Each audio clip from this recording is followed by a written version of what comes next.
Welcome to the Journey Beyond Borders. This podcast is where we explore life, faith, and the resilience of an overseas Filipino workers, our modern-day heroes. I'm your host, Irish Jade, and in this first episode, we're kicking off a special series that will dive deep into the experiences, challenges, and triumphs of being an OFW. Throughout this episode, we are going to hear a personal story from our guest today. He will not just discuss the emotional challenges, but also he will give us a strategy on how to cope up with loneliness and homesickness. Our guest for today is the man behind every successful praise and worship in Life Giver Doha. I consider him my mentor, my kuya, and my friend. Let's all together welcome him, Mr. Nilo Tigcal.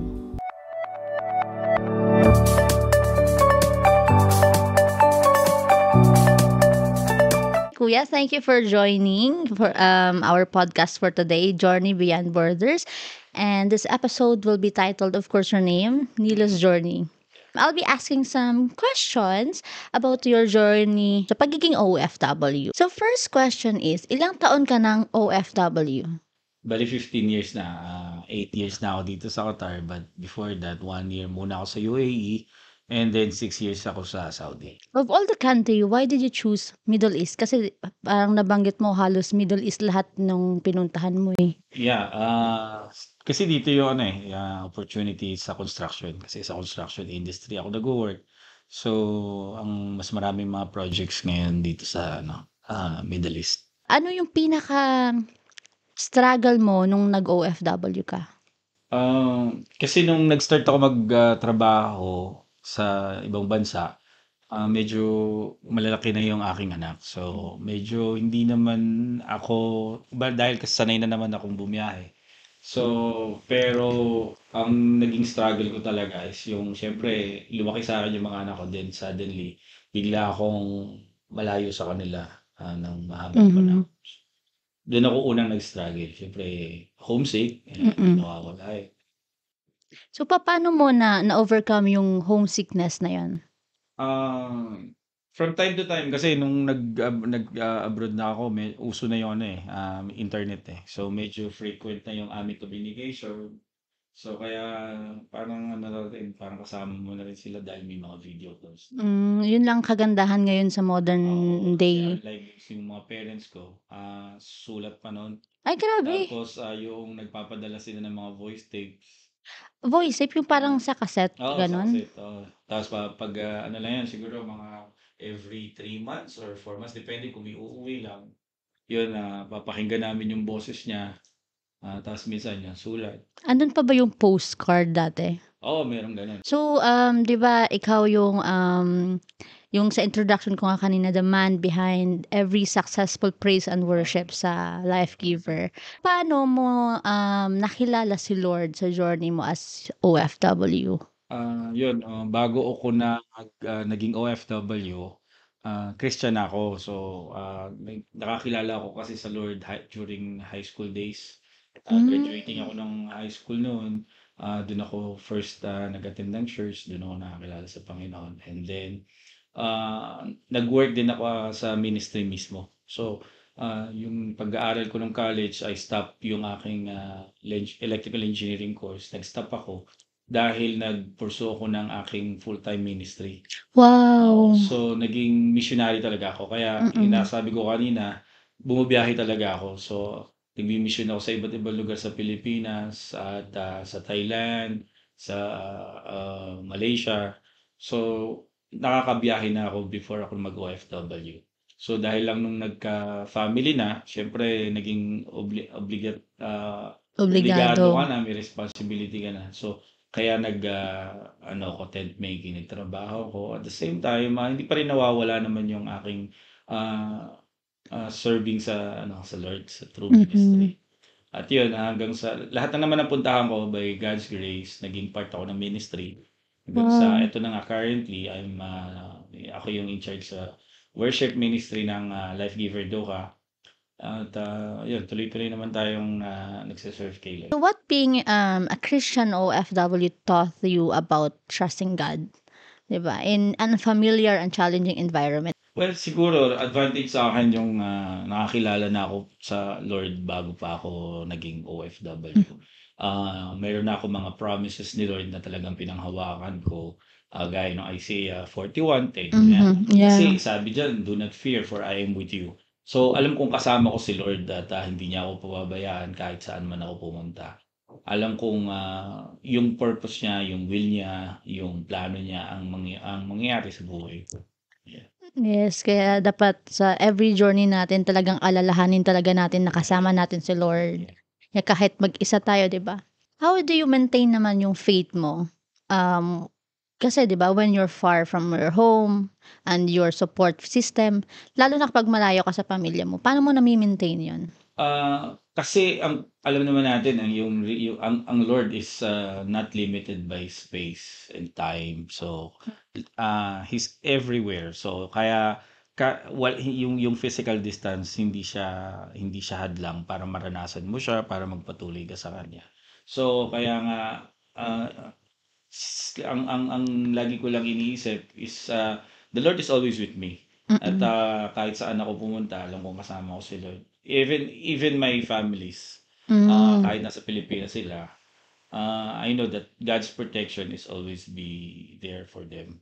So, kung paano niya ako pinoproteksyonan, the same thing that He's protecting my family.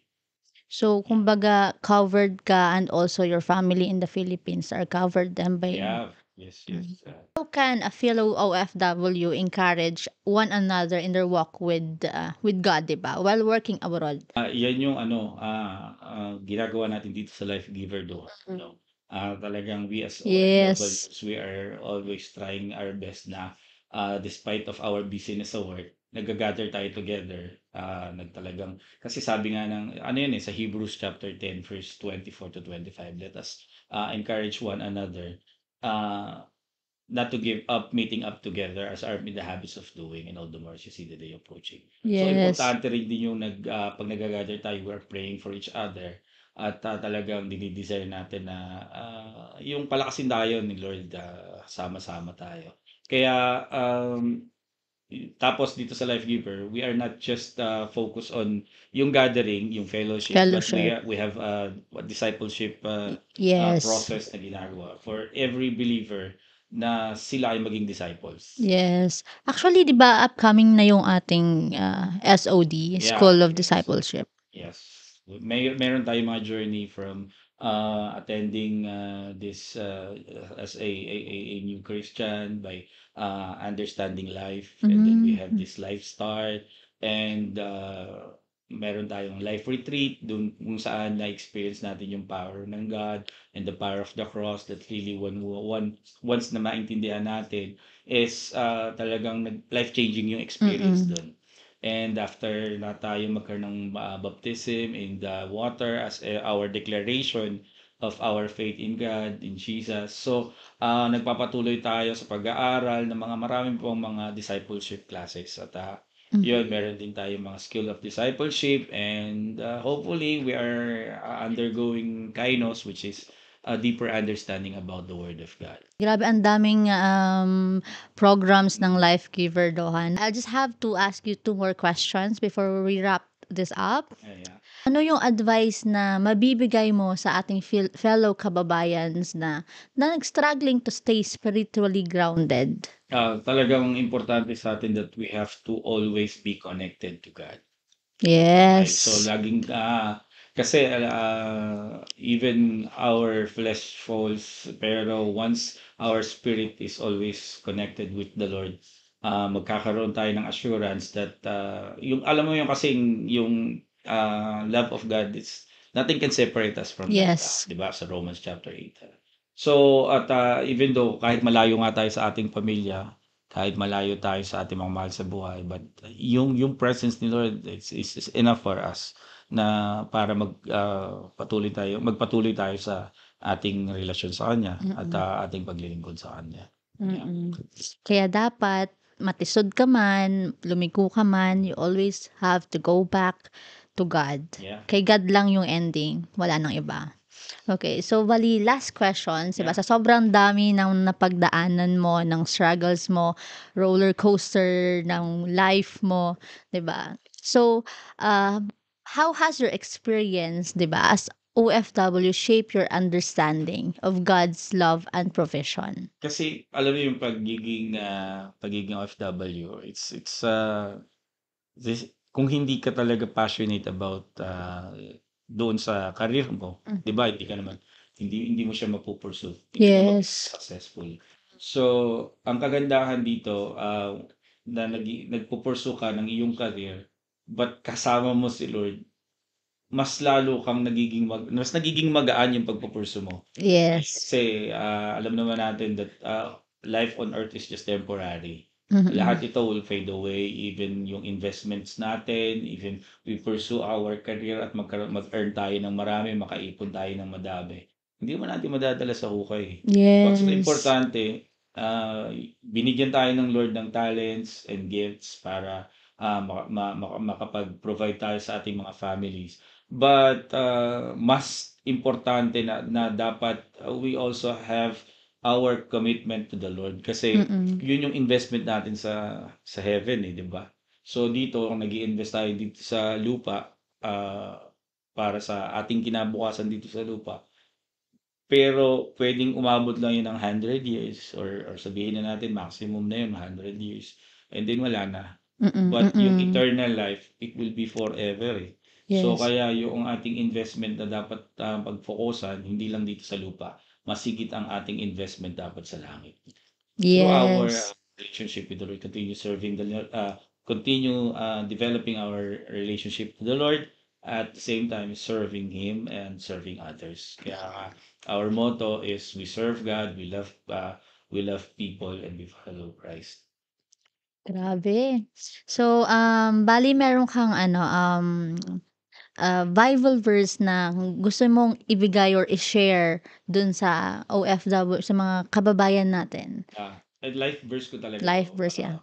So Matthew chapter 6 verse 33. It's a commitment na binigay sa akin ng Lord before pa ako mag-OFW. That sabi doon, it's seek first the kingdom of God and His righteousness, and all these things shall be added unto you. Yes. Yung lahat ng bagay, yung all these things, it also involves material, financial, physical, and also spiritual, of course. That when you seek first the Lord and His righteousness, yung kanyang katwiran, yung kanyang kabanalan. So, lahat yun ay may ipagkakaloob na sa'yo. So, gaya nun, to conclude my testimony, no, yung aking pinanggalingan, nabanggit ko kanina na hindi ako nakatapos Yes, ng pag-aaral, yes, na college. nag-stop ako. Pero God is good at dahil alam niya yung heart ko na I'm pursuing my career dito sa mundo and to be a good provider for my family. Ngayon ay isa na akong cost control engineer. Wow, So, praise di ba? God. It's not because of my talent, my gift, or my knowledge and my intelligence, hindi eh. But it is the Lord's faithful promise na binigay niya sa akin. So, talagang God is so good in my life. Kaya, yun yung aking sineshare sa iba na we should not give up doon sa mga struggles natin, especially kapag dumadating na yung ating mga pangailangan, Yes. we have needs, no, na dumadating sa atin. But it is more na dapat nating isipin that God is faithful, God is our provider, God is everything for us sa lahat ng solusyon sa ating mga problema. Yes, Ngayon. praise God. So, yung akala mong closed door na, 'di ba? Kasi sobrang tagal na eh. Yung akala mong closed door na, tapos yung dahil patuloy kang lumalakad kay God, inopen niya ulit 'yon.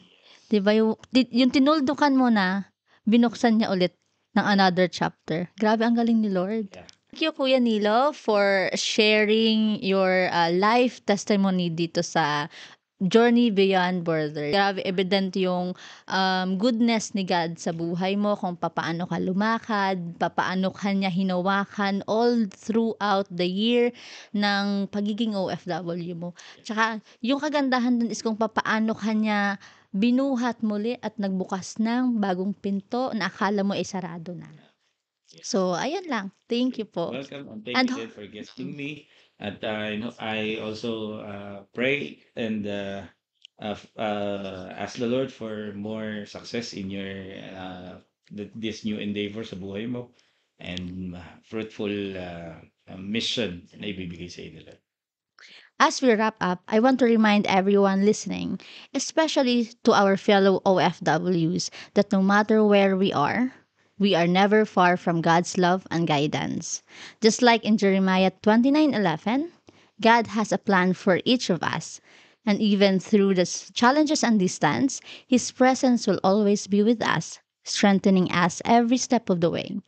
Keep trusting Him, stay grounded in your faith, and remember that your work and your life are a testament to His glory. To everyone tuning in, remember that you are never alone, and your light can shine brighter than ever in the places you are called to serve. Keep pushing forward, stay connected to your faith, and let's keep encouraging one another in this journey. Maraming salamat po. Until next time, stay blessed and be a blessing. Bye!